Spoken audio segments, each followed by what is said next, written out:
Welcome to the Heat versus the World podcast.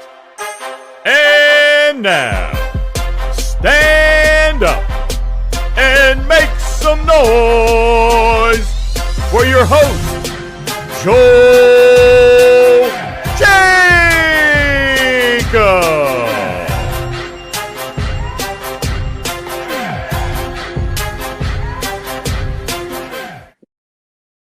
All right, y'all, let's get this thing going. Welcome back to another episode of the Heat vs. the World podcast. As always, I'm your host, Joel Jacob, and with me, I got Nick and Alex, and it's a great feeling, y'all, because Miami Heat basketball is back.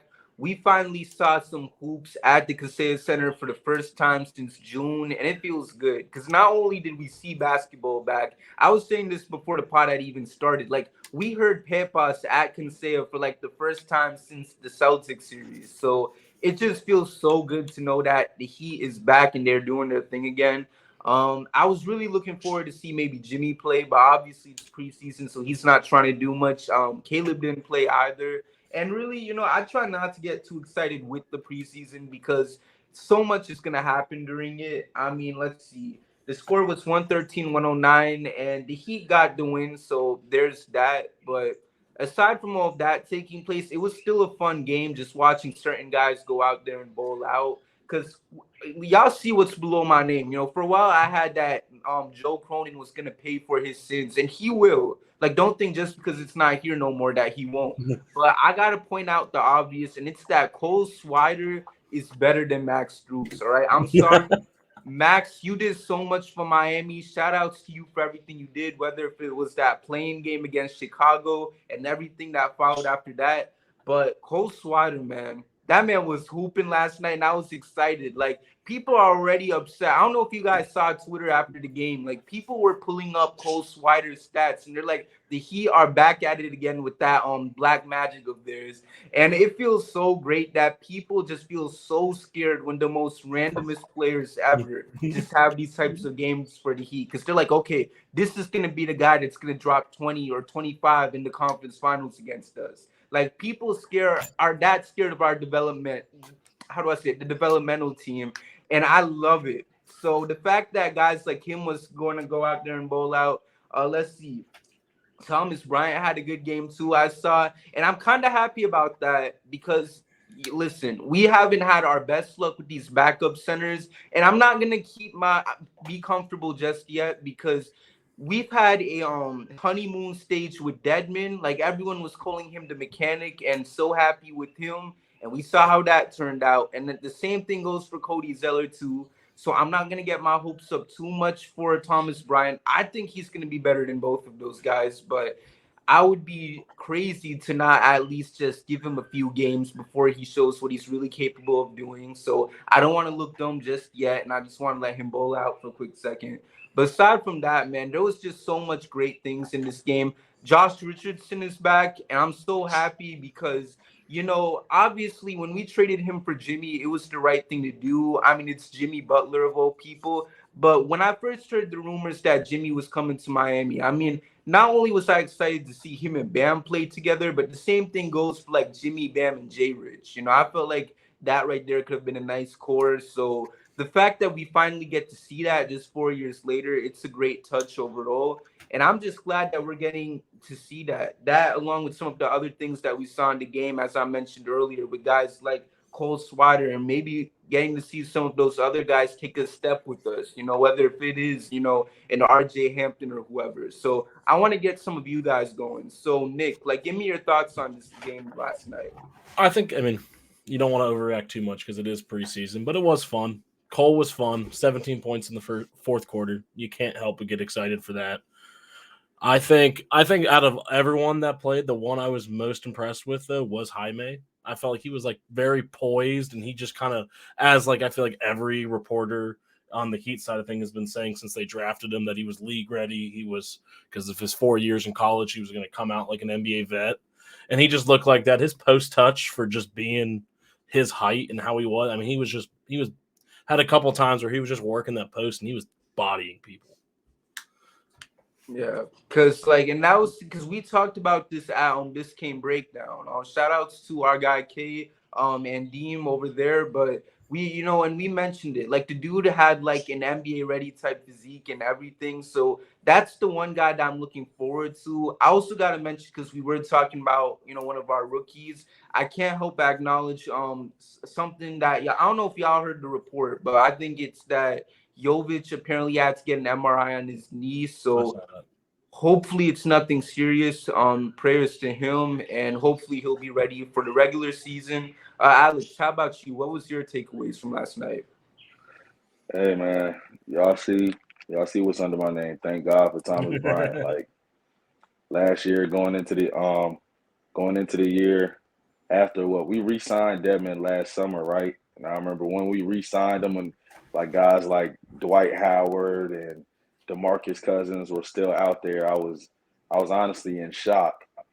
And then once he started getting on the court and playing, it was just a disaster.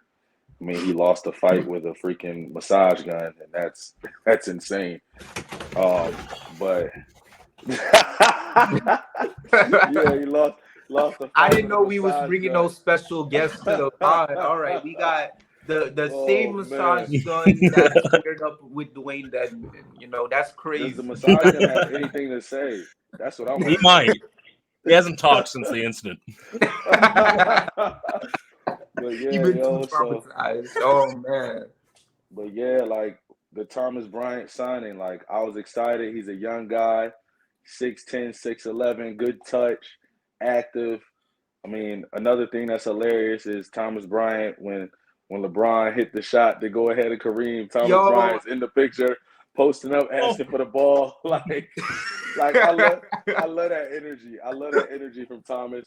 So now, hopefully he does well for us, and hopefully he's able to actually get some minutes with Bam, because he can shoot the ball and stretch the floor. So I'm excited for Thomas.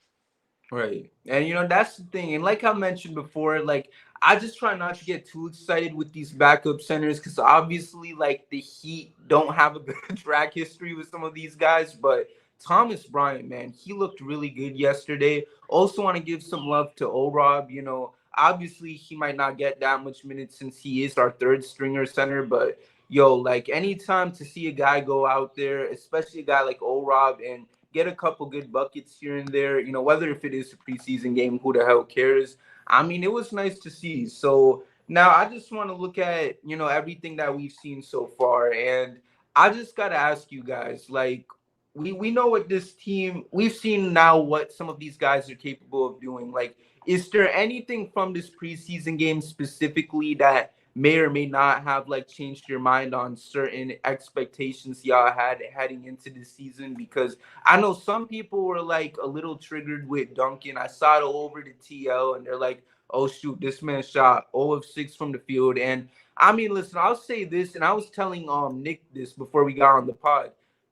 As long as he's playing like the Duncan we saw in the playoffs, I don't care. All right. Like if he's still on the team by then I don't care what he does in the regular season. Because at this point, I made a joke last year that Jimmy Butler is basically, the leader of that team. So they're going to do what their leader does. And they saw this man troll. Well, he always trolls in the regular season. So they saw that. And they're like, you know what? We're going to do the same thing. We're going to troll, and then we're also going to bowl out come the playoffs. And that's why we basically turned from the 8th seed that we were in the regular season into the team that we were that went into the finals come playoff time. So with that being said, I'm not too stressed about Duncan, but I know some people looked at that and some other things, and it immediately changed their expectations on certain things that they were hoping for this upcoming season. Let's see, Alex, was there like anything that may or may not have like changed your expectations for this squad? Not really. I will say I didn't like how there were certain times where it seemed like the guys were swinging the ball to Kyle, and Kyle would have a shot and he wouldn't shoot. Like if he's out there and if he's out there, then we need him to take open shots.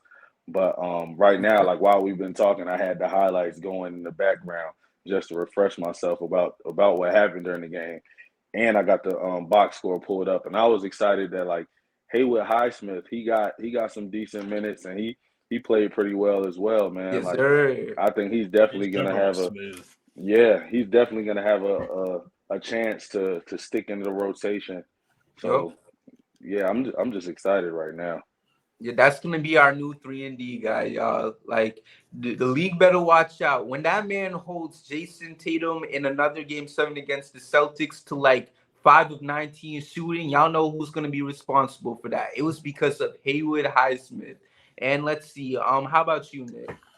I think I guess two things, just really because I mean only two of our stars played, but Bam looked aggressive. I want to see him maybe in these next two preseason games chuck up just 1 3.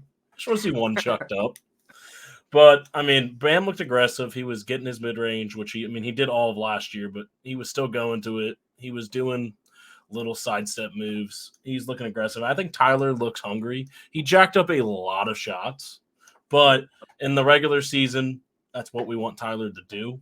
You don't want Jimmy to have to go out there and chuck up a lot of shots all season. Same with Bam. I mean, if Tyler's going to throw them up, they're going to start going in. I mean, 22 points in 24 minutes was nice. The efficiency, not the best, not the worst. But, I mean, I think he looks hungry. And I know this is like in his mind is prove it wrong year. You could tell with every question he answered in media day and in camp. And I mean, it made me a little more confident in him that I think he can go from that 20 points a game up to that 23, 24 possibly, which would be a huge leap to help us win regular season games and preserve Jimmy so he can go into the postseason and be Jimmy. Right. And I want to go back to something that I said on the stream that we did a couple weeks ago. Like one thing for Tyler is that I want him to go out there and just be the best version that he can possibly be, because at this point, like, you've survived every trade rumor possible, man. Like, you've been through everything, whether if it was when he first got drafted and people was trying to get Bradley Beal, then you had the KD rumors last year, and then everything going on with Dame this year. And I really thought he was out the door the second the Dame thing happened, but he still survived that. So listen, man, go out there and do your thing. I felt bad for him because I didn't want his last memory in a Heat uniform to be him breaking his hand, but that's not going to be the case. Like, he gets to go out there and continue his career with the Heat and, continue to potentially prove people wrong. So I just want him to go out there and show, like, yeah, I'm still on this team and I'm capable of doing a lot of things. Like, let me show you guys what this team could have had I not gotten injured last year. So as long as he's balling out, like, I just couldn't ask for anything more. All I ask, and it was Kevin who said this on the stream, like, I just want him to do it in the playoffs. And obviously, like, we're months away from that. But as long as he could just simply translate what he does in the regular season into the playoffs, I'm completely fine, because we know he's capable of giving you 20-something points per game. That's why he won Rookie of the Year, because he was able to do that off the bench. And I know he's capable of doing it as a starter. Just go out there, do your thing, and just come playoff time, be ready, and let's try to get Jimmy that championship. So, as we're talking, does anyone have something that they want to throw in that caught their eye from last night? We need a backup point guard. Drew Smith sucks. Oh my God. I wanted to be nice and not talk about Drew Smith. I mean, did y'all see what there's a clip that went viral of Eric Reed talking about when he went to the bench at one point. I think they mentioned, like, this man only had like 2 points or something, and was like 0 of 6 from the field. And like, it was just crazy that he finished with 2 points, 0 of 6 from the field. I don't know if 4 turnovers, a -10 on the plus minus. I don't know if this is true, but folks are saying, because I wasn't watching the whole game, to be honest, but they said that like all 6 of his shot attempts were layups. Is this true? No, he had 2 threes. Oh, okay. Because I'm like, I don't know if people was trolling or not. Because like the massacre on Drew Smith, that's on the TL, was nasty. Yeah, but I think what that, I mean, like, you obviously don't want to overreact from a preseason game. Like, Drew Smith could be serviceable, but I think what that preseason game showed me, because Kyle seemed like what Alex said, like a little unconfident and just clunky. And with the Drew Smith struggling, there's going to be a lot of Josh Richardson, Bam Adebayo playing point guard. Mm-hmm. Yeah. especially because now that I don't think Drew Smith is. I mean, I think it's safe to say he's not going to be on the team by the time the regular season starts. Is that a fair point to make, or? I think unless you'd hope. I don't know what like really trade is out there at the moment that wouldn't also in turn move Lowry. So I don't think he'll get maybe as many minutes going into the regular season, and they'll rely a lot more on because I think Jaime might end up getting a lot of bench guard reps and a lot just with Right. how I think you got to make an upgrade at point guard. I don't know if they will. They normally, I mean, Kyle Lowry was the last trade we've made since the Jimmy Butler trade, really. Yeah. I mean, like Trevor Ariza, I guess we did, and PJ Tucker we sent pick. No, did we sign PJ? And then technically the Victor trade to Yeah, but like they haven't really, besides the Kyle and Jimmy, made like actual trades, and I don't have confidence in them to do so with how they were talking during camp. So we'll see. Because like they have a lot of guys right now, like they're not on like actual standard contracts. Like you have Swider, you have Drew Smith. Hampton's two-way as well. That's true too. Like I don't know, like there's gonna be some guys that are going to be cut. So like who do you guys? So let's see. I don't know. I feel like we keep Swider. Okay, like I don't know. I got my bias, but can we all agree that Swider stays? Yeah, okay, that's what I was gonna say. I think he's gonna take Drew Smith's two-way. Honestly, yeah. Well, I think we get two two-way guys. So I think it's gonna be RJ and it's gonna be Swider. I agree. Me too. Yeah, because I see the potential in RJ. You know, like the dude was a former first-round pick, and I mean, you've seen what we've done with like undrafted players. Could you imagine what we could do with like an actual player that was selected in the first round? I mean, ever since the end of the Big Three era, that's like when Miami just became this we're going to reinvent your career juggernaut. I mean, they had Dion Waiters and James Johnson as a formidable duo for half of a regular season, where if the run they went on that second half of the season, if they would have went on that same run the first half, there's a good chance that Dion or James Johnson were all-stars. And that's a little ridiculous. And like all I'll say is this: shout out to the fact that they didn't, because you know I think when a lot of people look back on that season, they get pissed off at the fact that we didn't make the playoffs. But a question that needs to be had: that if we didn't make it to the playoffs, do we still get Bam? Like it's crazy how fate works out like that. So shout outs to that 11-30-30-11 team, because they blessed us with our franchise corner. I mean, I remember before that run, I was so excited. I'm like, we are projected the third pick, and we're gonna get Lonzo Ball, and I could not stop raving. Like, we are getting Lonzo. This guy is the next. He's Steph Curry with a 30-inch vertical, and we're getting it. And I remember they started winning games, and I just remember like watching that Warriors game where Dion gamed it to start that run, or that might have been in the I can't remember. It's all a blur at this point. And I remember getting so excited, and I'm like, that was cool, but we don't need to do that anymore. And then we started ripping them out, and I just remember texting my buddies like, yeah, Heat are gonna heat. I guess we'll take this end of the lottery pick. And then when we drafted Bam, I was like, man, I really wanted Lonzo, and I mean, like, and everyone was going crazy about the pick. I mean, because there was still some guys that were like very high on Hassan and everything. I mean, it was just the takes. I remember that. The takes from after that draft. I mean, I think some people are like, the dude could be like the next FK Udo, whatever that dude's name was. Like, I don't know. I was Ikpe Udo. I don't know. It's been a while, but like, I don't know. The takes was crazy that draft. Our front office really hated Hassan so much.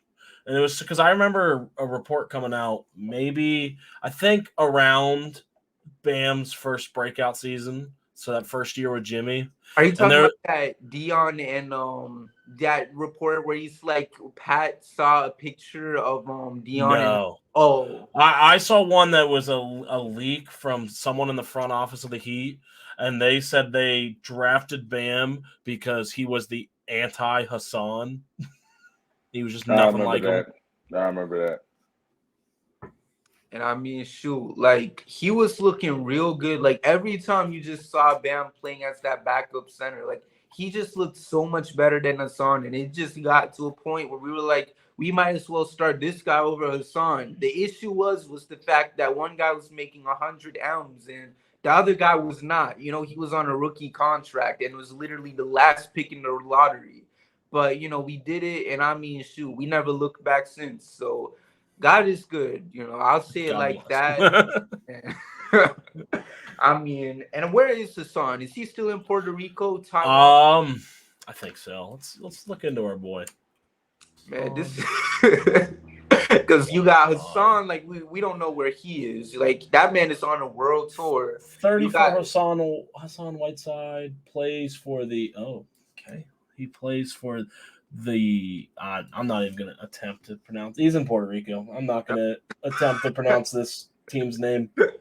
Because you got Hassan, that boy Dion, he's not even in the league right now. I know he's trying to come back. I think he had some workouts and stuff.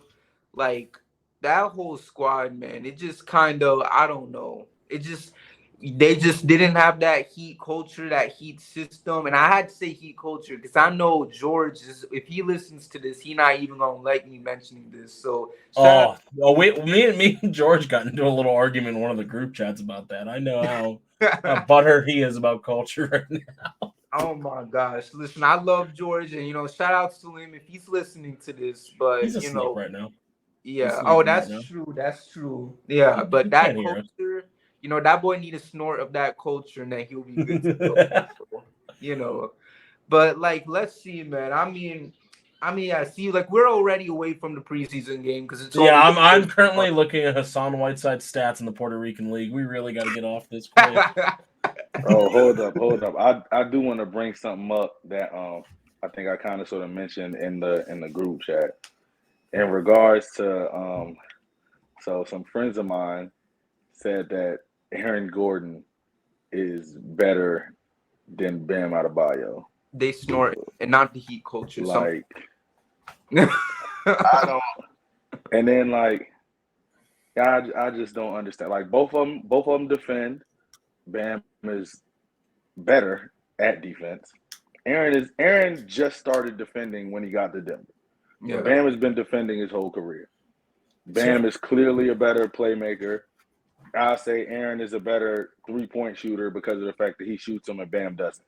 Right. But like there's no I feel like there's no reason for anybody to think that Aaron Gordon is better than Bam Adebayo. No. I mean, till he came to Denver and then got the graces of, like, I could get 15 points in an NBA game if Jokic was on my team because they're going to double team him and I just have to walk towards the basket and he's going to miraculously put the ball in my hand and I just got to make a layup. Mm-hmm. So till he came to Denver, Aaron Gordon was only known for losing dunk competitions. I hate him so much. And watching him look like prime Shaq for the first quarter of that game, one of the we had finals. Gabe Vincent trying to guard him. Like, come on, though. Like, it's so sad. I just knew that he was getting the bucket just by looking who was guarding him. You know, it was hell, man. That's why, like, I just hope like our size doesn't kill us too much this year as it did last year, because you can't help but dwell on the thing that, you know, costed you a chance at winning the championship. Like, we did good against these first three teams, but not only the fact that we ran out of gas against Denver, because obviously Jimmy's ankle was still bugging him and stuff, but that hype, man, like, it just killed us, you know, because when I saw Aaron Gordon come out and, like you mentioned, Nick, look like prime Shaq, it was so depressing. Like, the guy I used to make fun of for making all these corny documentaries and, you know, stuff on social media about how he should have won the dunk contest is the same guy that's killing us right now. Like, it just made me sick, you know, probably more than maybe when Bryn Forbes went off against, I forgot about that. I'm sorry, like, we're talking about much. That guy outscored Jimmy and ruined my life for a year.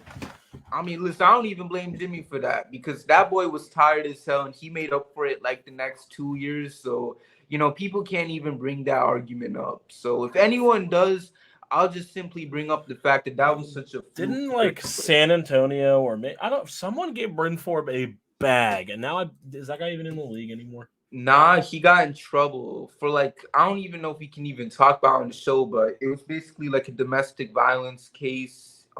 He was not happy because his girl was making a lot of money and stuff by you know by doing OF.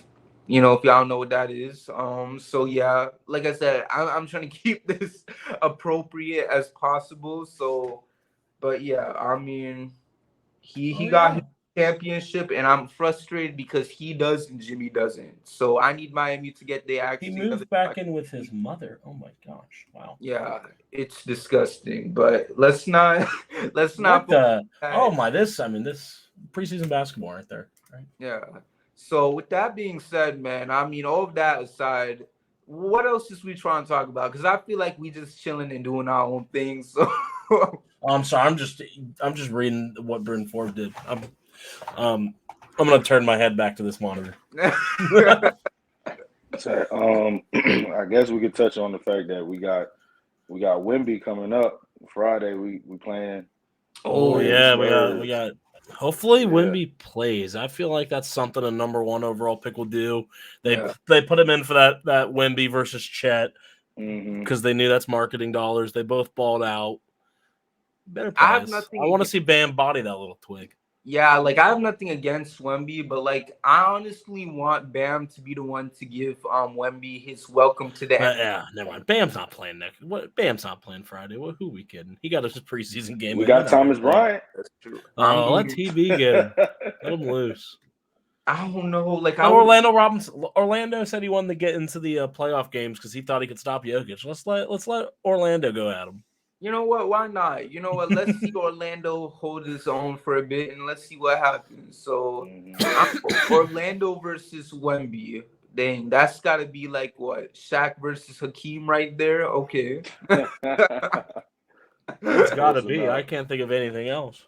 Yeah, so I'm going to be excited for that matchup. But let's see. I mean, all I'll say is this, like, I don't want our team to be the one where people just looks at Wemby highlights, you know, like, because if Wemby does something crazy against us, I'm gonna be pissed. Like, y'all just gonna go in there, handle business, and go back home and play whatever team we gotta play after that. You know, I don't want to go on ESPN and see, oh, Wemby makes this crazy 3 over this one defender against the Heat.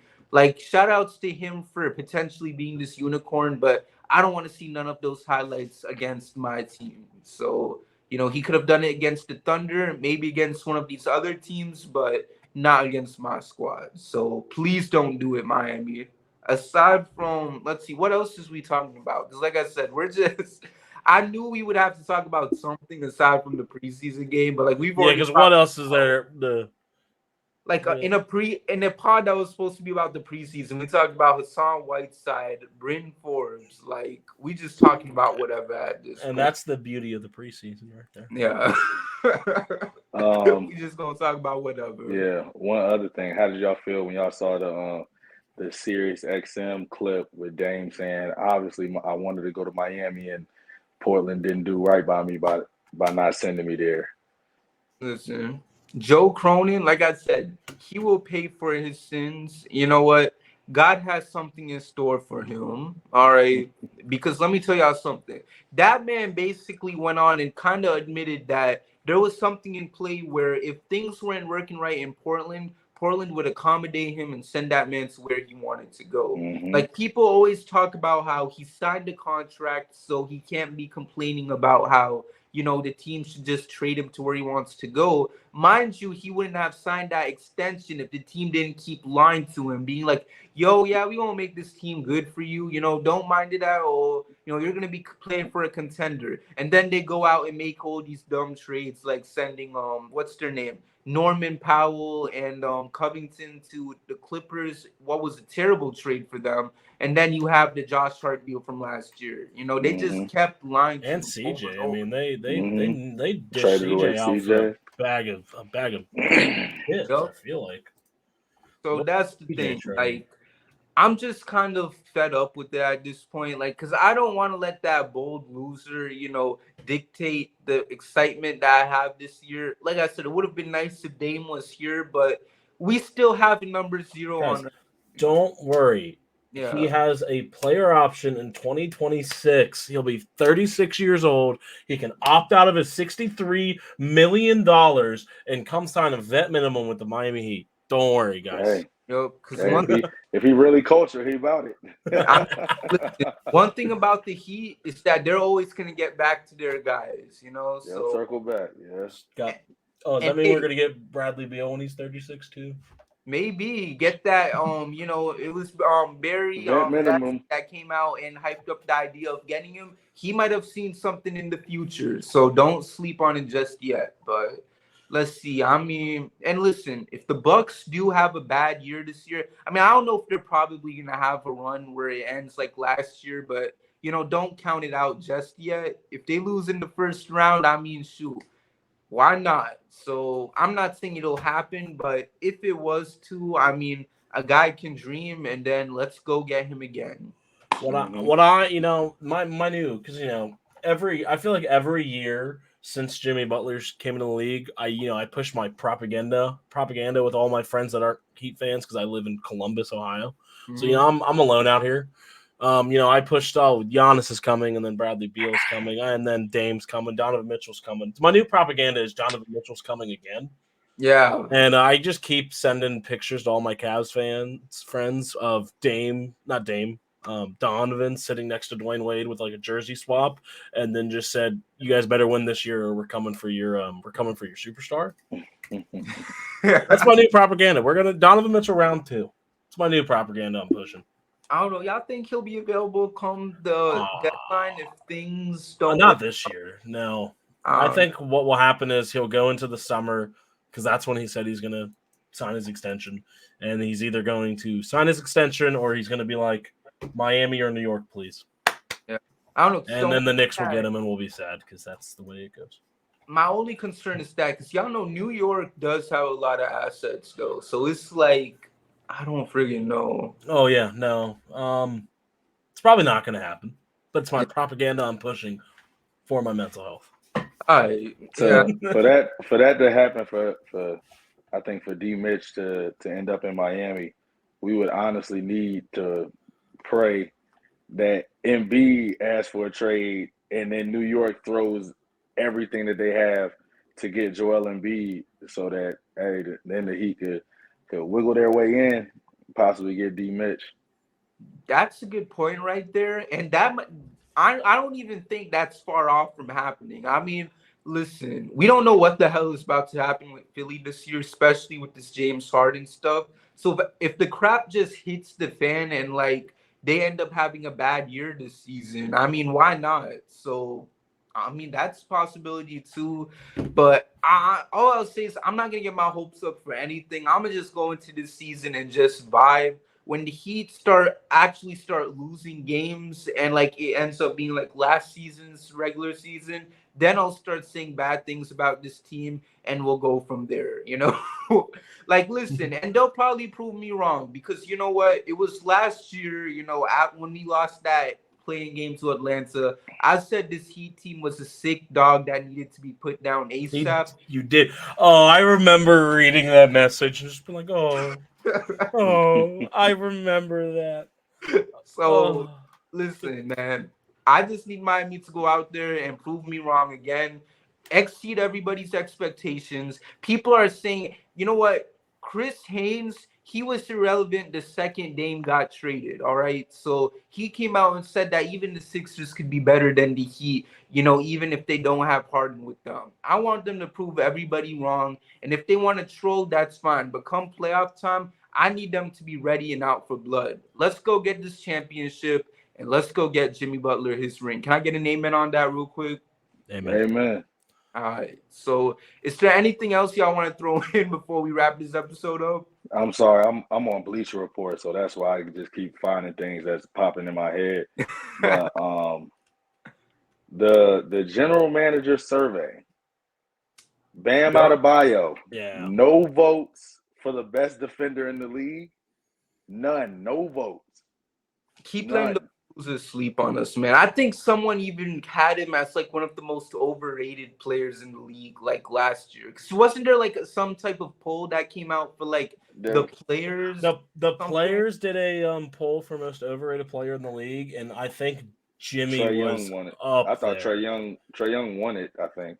Yeah, I think Jimmy was like top 5, and I was just like, what NBA players calling Jimmy overrated? What the? Yeah, you just know it was Karl Anthony Towns, maybe And Ben. it was him and all of his burner accounts. Yeah, and then like probably all the Timberwolves players from that year, all of the Philly players that was mad that he left, So let's see.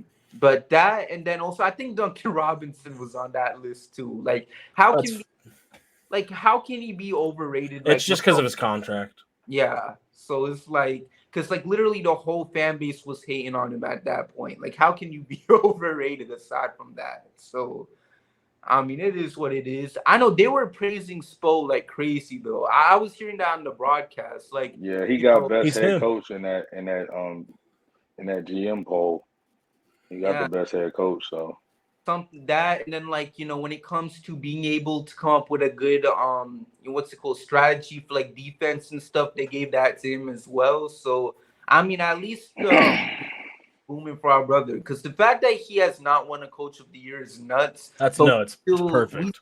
We still see the respect, so I don't even care, even when he's not getting the accolades he deserves, But with that all being said, man, you don't want him to win Coach of the Year though, because it hasn't a lot of the last Coach of the Years have been fired or moved teams. That is true, Loki. Mike D'Antoni fired. Dwayne Casey fired. Mike Budenholzer fired. Nick Nurse fired. Tom Thibodeau still there. Monty Williams fired. Mike Brown. So Mike Brown won Coach of the Year last year? Yeah, he did. His team won 48 games. What the? Okay. All right. But most of the Coaches of the Year get fired. I mean, besides Popovich and Steve Kerr, everyone has gotten fired or moved teams since 2011. I mean, shoot, if that's the case, I mean, maybe it's for the best. I mean, maybe that's the most cursed award in the league right now. Right. Pat Riley's won 1, 2. He won it 3 times, so our organization's got 3 in there. Yeah, maybe Pat could just give one of the trophies to Spo, be like, all right, there you go, and then he'll still have 2, and then Spo can put 1 inside his own shelf or whatever. So. We'll chill with that. Kai Jones was just waived. There he goes. The internet meme. Oh my god. That man. Yeah. I don't want to laugh too much because I don't know yet. I don't know what's going on with him mentally, but he just sacked his career over in a summer. Yeah, because like I think he literally request a trade just like a couple days ago. Yeah, he tweeted it out. Like, he tweeted out and said Kai Jones has requested a trade. Like talking about it himself in the third person. I mean, shout outs to him. He said, I'm not going to let Shams or Woj do it. I'm going to announce it myself. So power move from that. Unfortunately, he won't be traded. So there's that. So, I mean, but it's sad because this does seem like a mental health type of. Yeah, he's going through something. Yeah, I mean, I don't know. It's just something in that water they're serving in Charlotte. Oh, I swear. I mean, their team just. Yeah, because if it's not him, it's Miles Bridges. If it's not Miles Bridges, it's LaMelo. Because I don't know, he be acting up here and there too. Isn't he the one dating like an older woman or something like that? I don't know. That was.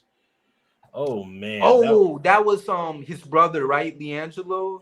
Well, yeah, there was. Yeah. There was someone on the Hornets. I want to say it was no. Oh gosh, no. I have a name. I'll get there's someone in the NBA that ended up like impregnating a porn star, and then she got him for like, all of his money. Oh, PJ Washington. Yeah, he was on the Hornets. Yeah, PJ got like in his rookie year. Yeah.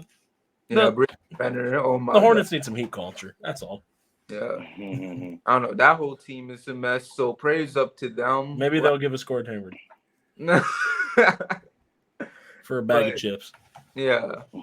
So with that all being said, man, I mean, I feel like we covered a lot, and that's what you expect with the preseason. Because I mean, what the hell is we going to talk about at this point? Like the over under on how much minutes Bam is going to play next game. Like, there's literally nothing. So with that all being said, man, thank y'all so much for tuning in to today's episode of the Heat vs. the World podcast. Make sure to follow Nick on Twitter at Nick_Connect. That's KNECHT. Make sure to follow Alex on Twitter at _CoachLewis1. Make sure to follow me at JoelKJacob_. Make sure to follow Heat vs. the World on all platforms at HVTW Podcast. We got a lot of content heading your way, so be on the lookout for that. Make sure to subscribe to the YouTube channel. Check out our podcast feed and more.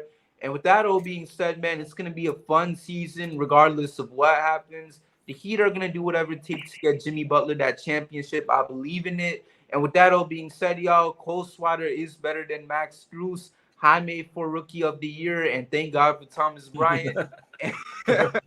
And with that all being said, man, thank y'all for tuning in. And we'll see you guys next time with a brand new episode. Hit my music because we out.